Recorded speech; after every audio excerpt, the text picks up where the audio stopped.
안녕하십니까. 민법 민사특별법 시간입니다. 네, 먼저 첫 시간에 민법 및 민사특별법에 관한 공부 방법론에 대해서 한번 공부를 해보도록 하겠습니다. 일단 이번 시간 공부하는 것은 민법 및 민사특별법이 되겠는데요. 이 과목은 봤더니 전부 이렇게 민자가 들어가 있죠. 민자가 들어가 있고 이제 제 이름은 민희열이 되도록 하겠습니다. 민법의 희열을 느끼실 거예요. 끝나고 나면. 민법 과목에 대해서 잠깐 개관을 좀 해보면요. 우리가 공부할 민법은 이렇게 이루어져 있는데 민법 총칙이 있어요. 민법 총칙 중에서 법률행위라는 것을 공부를 하는데 아직 무슨 얘기인지 모릅니다.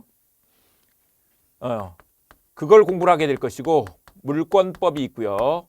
그리고 계약법이 있고 그리고 이제 그 외에 민사특별법이 있게 되는데 그래서 민법 및 민사특별법이라는 과목이 만들어진 거예요. 그런데 이제 출제 비중 내지 빈도를 보자면 이 민법 총칙 법률행위 편에서 한 10문제 정도 이렇게 나오고요. 그 다음에 물권법에서 14문제 정도 이렇게 나오고 계약법에서 이게 또 10문제, 민사특별법에서 6문제, 합이 40문제가 되도록 하겠습니다. 그래서 40문제를 다 맞추면 100점. 네, 이렇게 됩니다. 한 문제당 2.5가 이렇게 될 건데 근데 이제 이것들이 뭘까 한번 생각을 해보자고요. 이거 뭐 하나하나 다 이걸 씹어서 보면 너무 어려워요. 그래서 이 내용들에 들어가서 이제 잠깐 볼 건데요. 일단 근데 법률 용어 자체는 이걸 국어를 잘하면 법률 용어도 좀 쉽게 알 수가 있어요. 그래서 한번 봐보면 민법 그러면 이 민자가 백성민자예요. 그래서 백성들의 법인데 백성들 중에서도 우리는 부동산 중개업을 할 것이기 때문에 주로 부동산과 관련된 민법을 공부를 할 거예요. 그래서 부동산 민법이다 이렇게 생각을 하시면 된다. 그리고 이제 이 그 민사 중에서 특별법을 공부를 하게 되죠. 근데 민사특별법 나와 있는데 이런 말이 나오면 그 반대말이 뭘까를 좀 생각해 보시면 돼요. 그러면 이제 이게 민법에 대한 특별법이다 이런 얘기거든요. 그런데 그 특별법의 반대말은 일반법이다 그래요. 그러니까 부동산에 관한 일반적인 법, 그다음에 그중에 특별한 법 이렇게 보시면 된다. 특별법이라는 용어를 좀 알아두시면 되겠습니다.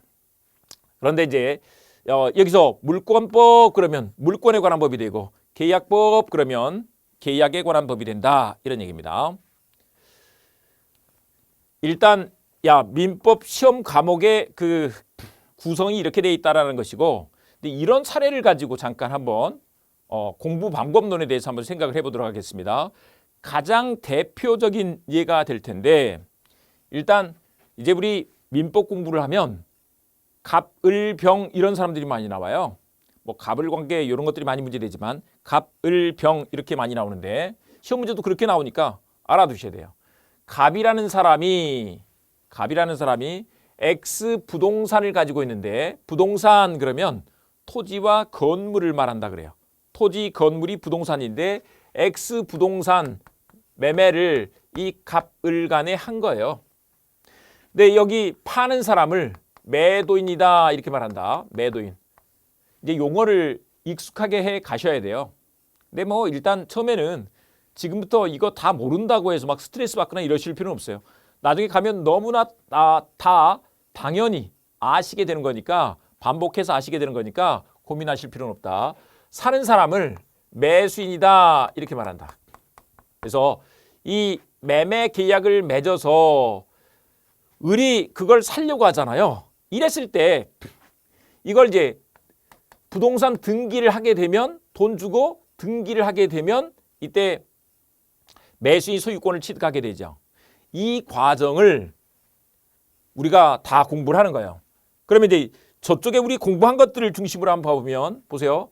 매매 계약이라는 것을 맺어서 나중에 나 너한테 소유권 넘긴다 라고 해서 등기까지 하게 되면 을이 소유권을 취득하게 된다 이 말이에요.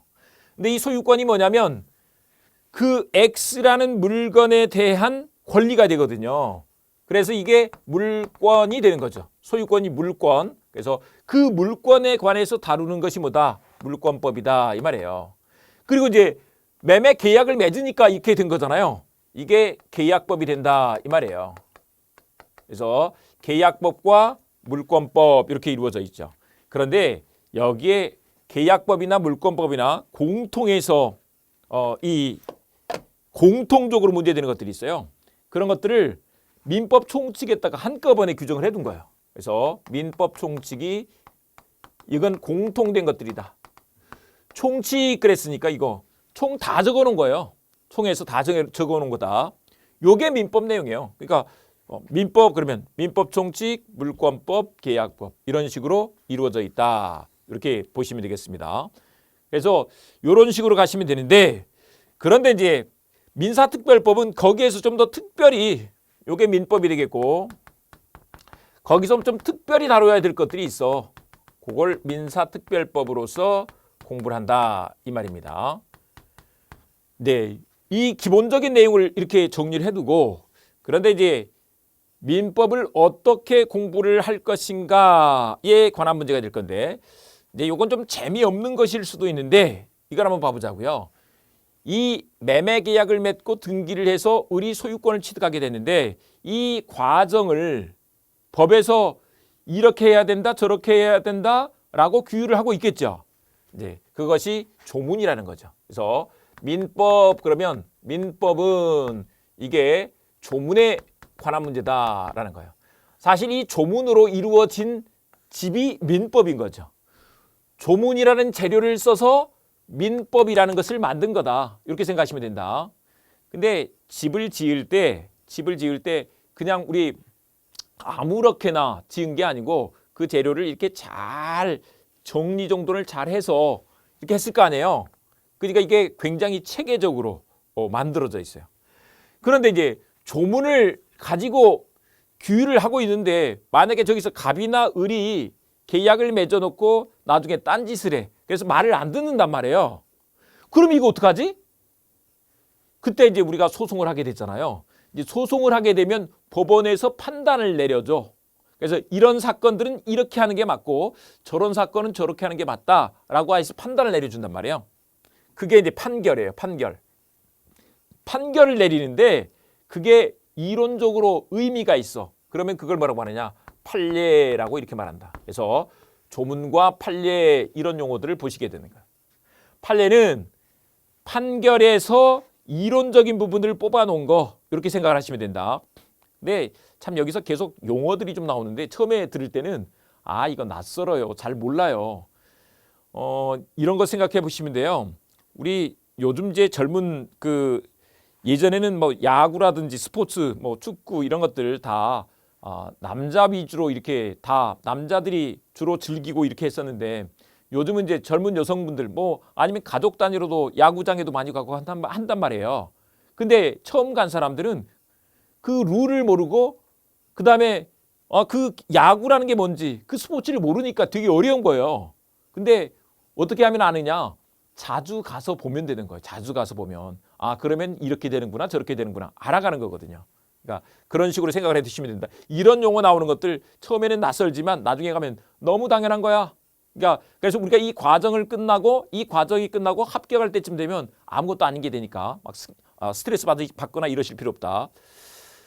그 다음에 이제 문제는 이런 거예요. 이 조문 판례가 일정한 사례를 가지고 사례에다 적용을 한 거잖아요. 그래서 이 조문 판례 사례 이렇게 돼 있는 것인 거다.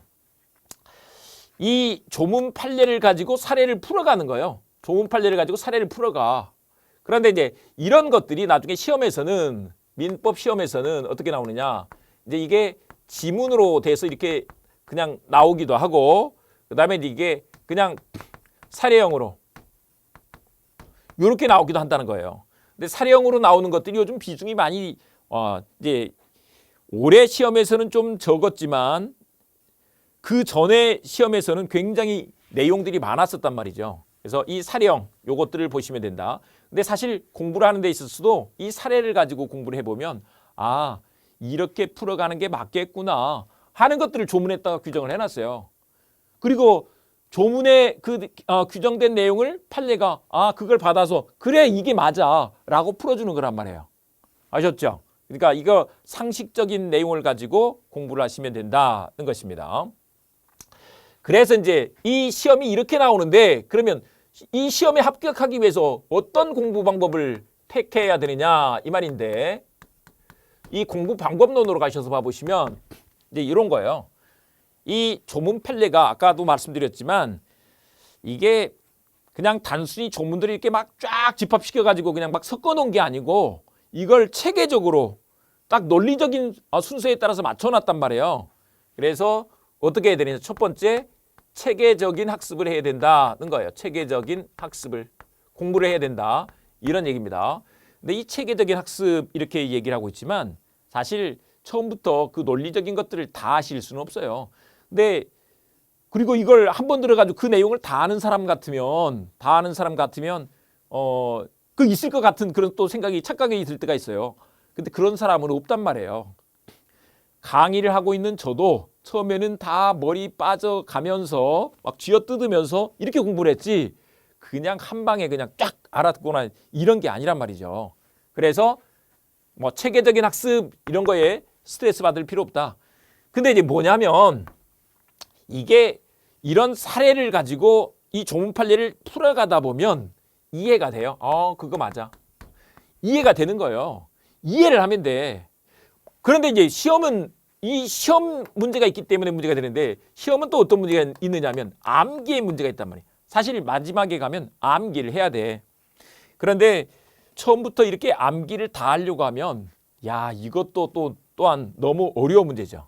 그래서 이 이해가 먼저 돼버리고 나면 암기는 후에 하는 거예요. 뒤에 이렇게 하는데 이해가 돼버리면 암기할 양이 적어져요. 근데 적어지는데 문제는 이제 이 암기가 안 되고 처음부터도 그냥 이건 단순히 이런 거야 이렇게 공부를 해주시면 좋은 것들이 있다. 네, 그것들은 뭐냐? 그냥 암기법을 가지고 그냥 이렇게 해 가면 된다는 것인 거죠. 근데 그 암기법을 제가 재밌게 여러분들이 암기할 수 있도록 그 루트를 만들어 놨으니까 그거는 방법론에 따라서 하시면 된다. 별로 그렇게 어렵지가 않습니다. 이렇게 해두시고요. 그 다음에 이제 문제는 뭐냐면 이게 시험 공부가 어려운 것이 요즘 뭐 사실 생각을 해보세요. 그 공부를 하다 보면 아까 들은 얘기, 처음 들은 얘기는 다 잊어버려. 한번 들어왔다가 그냥 싹 빠져나가 버리거든요. 내가 잘 모르는 얘기는 들어도 그게 머릿속에 잘 남지가 않는 거예요. 그래서 그거 어떻게 해야 되느냐? 방법은 내가 꼭 기억해야 될 것을 줄이는 거죠. 그래서 이게 뭐냐면 중요 부분이 있어요. 중요 부분. 시험 문제 많이 나오는 중요 부분. 여기서부터 공부를 해가는 거예요. 근데 그걸 안 잊어버리려면 어떻게 해야 되느냐? 그걸 반복 학습을 해야 된다는 거죠. 반복 학습을. 이렇게 해간다는 것인 거다. 근데 중요 부분이 뭐냐? 그러면 결국은 이제 그거는 시험 문제로 많이 나오는 빈출 파트다 이렇게 볼 수 있는데요. 자주 나오는 것을 빈출이라고 한다. 그것들을 반복 학습하는 것이다. 이런 얘기입니다. 그래서 그냥 공부 방법론으로 보자면 이런 거예요. 그런데 이제 문제는 뭐냐면 이렇게 말씀을 드렸지만 야 그러면 내가 얼마나 더 열심히 해야지 되느냐. 되게 어려운 부분이죠. 근데 지금 이렇게 설명을 드렸지만 또 문제는 잘 뭔 말인지 몰라. 나중에 실천적으로 내가 해봐야지 아는 것인 거지. 그래서 합격하기 위해서는 이제 처음 단계에서 더 중요한 건 뭐냐면 어떤 자세로 공부를 하느냐. 요게 문제인 거예요. 그래서 시험에 대한 자세인데 자세 중에서도 특히 어떤 생활 태도를 가지고 공부를 해야 되느냐. 요게 중요한 것 같아요. 요게. 그래서 다년간 강의를 하면서 이렇게 시켜봤더니 합격률이 높고 그다음에 또 잘 붙는 유형들이 있어. 그 유형에 따라가면 된다는 거죠. 근데 이제 그분들 봤더니 이거예요. 나 절대 붙는다. 절대 합격한다. 하는 확신을 가질 필요가 있다는 것인 거다. 절대 합격한다. 근데 이거 한번 생각해 보세요. 주변에서 얘기를 들어봤더니 중개사 시험 쉽지 않다 하던데 사실 쉽지 않습니다. 근데 그분들은 떨어지게끔 공부를 했어. 이걸 생각을 하셔야 돼요. 붙게끔 공부를 했으면 붙을 건데 떨어지게끔 공부를 한 거예요. 근데 왜 남들은 붙는데 나는 떨어질까? 그게 이제 뭐 어떤 사람들은 야 내가 머리가 나빠서 아니면 시간이 없어서 이렇게 생각하시는 분들이 있을 수 있는데 그런 거 아니다. 다 사실 핑계다, 핑계. 떨어지게끔 공부해서 그런 거예요. 그런데 왜 그냥 단순히 맹목적으로 내가 확신을 가지고 공부한다는 것인 건데 맹목적으로 이렇게 확신을 가져가지고는 될 수가 없는 거죠. 근데 그게 아니고 근거가 있다. 절대 합격할 수밖에 없는 근거가 있다. 그게 뭐냐? 요거예요. 절대평가라는 거다. 절대평가 이렇게 얘기를 했는데 이 시험 자체가 우리 과락이 40점이고요. 그 다음에 과락 그리고 이제 평균 60점 이상이면 된단 말이에요. 평균. 그러니까 40점 밑으로 안 맞고 60점을 넘어가면 되는 것이니까 안 되면 그러니까 실제로는 60점만 맞으면 붙는 거 아니에요. 근데 이 60점은 여러분들이 공부를 좀 하셨기 때문에 학교 다닐 때 60점 못 맞은 사람이 없어. 다 맞았어. 그러면 붙을 수 있겠네. 그 다음에 한 가지 더. 이 절대평가 이렇게 이기 때문에 그런 부분이기도 하지만 아까도 말씀드렸어요. 빈출 파트를 반복 학습하라 해라 이렇게 말씀을 드렸는데 이 빈출 파트 반복 학습에 관해서 좀 말씀을 드리자면 그거는 이제 저의 노하우죠. 제가 여러분들이 공부해야 될 내용들을 열심히 잘 분석해서 그걸 전달을 해주니까 제가 분석을 해서 전달을 해드릴 테니까 요 분석된 내용들만 반복적으로 보시면 된다는 것인 거죠. 그러면 정답이 찍혀. 이제 이걸 한번 생각을 해보셔야 되는데 우리가 중개사 시험 공부하면서 다른 시험도 마찬가지예요.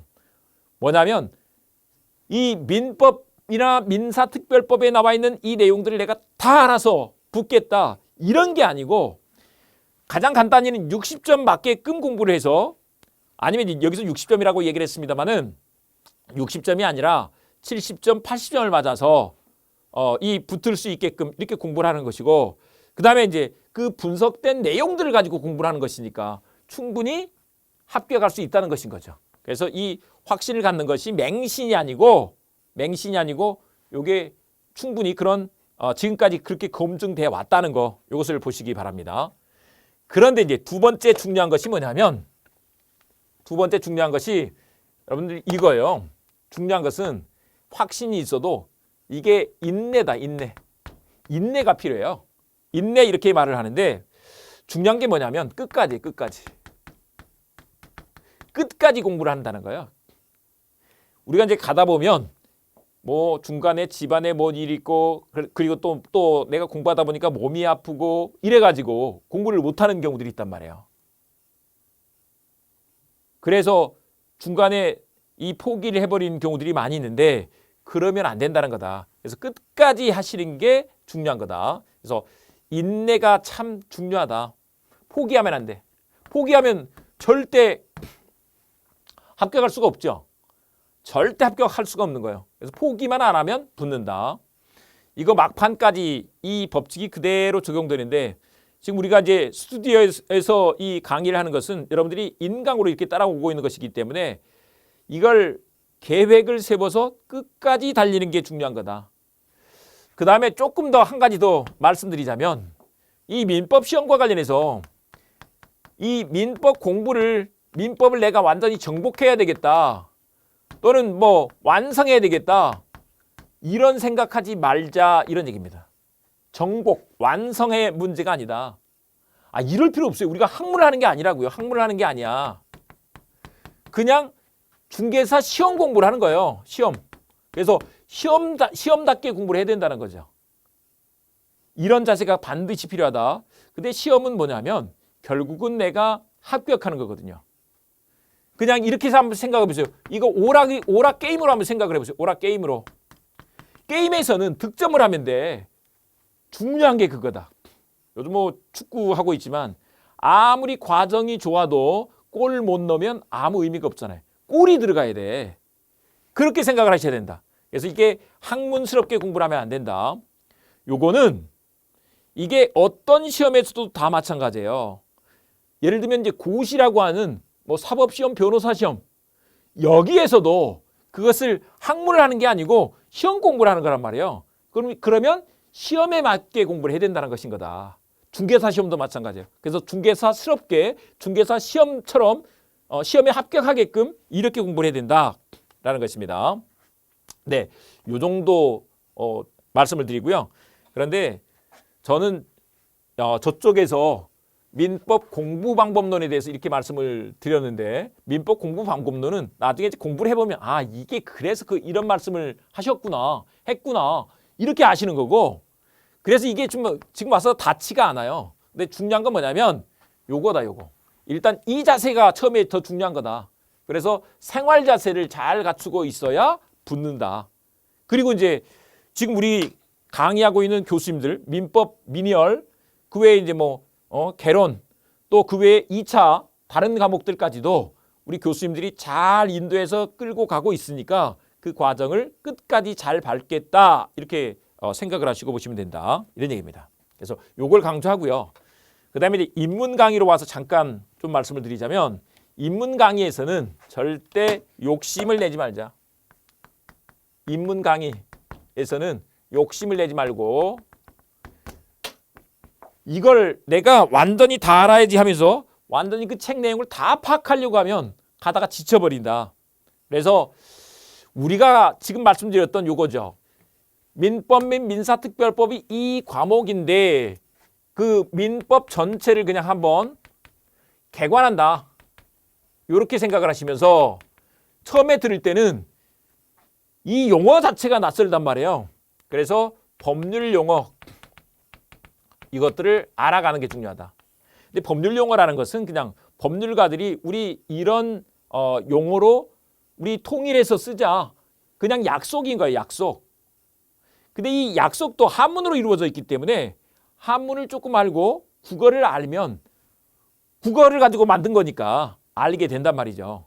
근데 이제 전혀 다른 뜻들이 있어. 그래서 그런 것들은 법률 용어를 좀 알아둬야 된다. 이런 얘기고요. 근데 이제 조금 더 나가자면 뭐냐면 이거예요.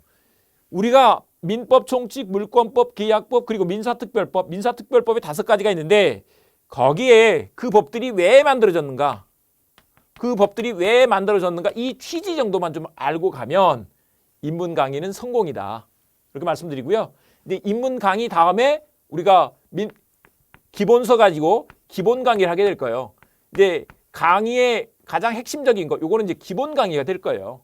그래서 이제 기본 강의 다음에 그 외에 뭐 객관식 쭉 나가게 될 건데 그거는 이제 앞으로 단계별로 쭉 따라가면서 여러분들이 따라오시면 되는 것이기 때문에 처음부터 너무 그것을 막 다 아시려거나 이렇게 할 필요는 없다. 이렇게 말씀드리겠습니다. 네, 여기까지 해서 이제 오리엔테이션 한 것을 마치는 것으로 하고 다음 시간에는 우리 이제 입문서 교재를 가지고 98페이지에서부터 공부를 해보도록 하겠습니다.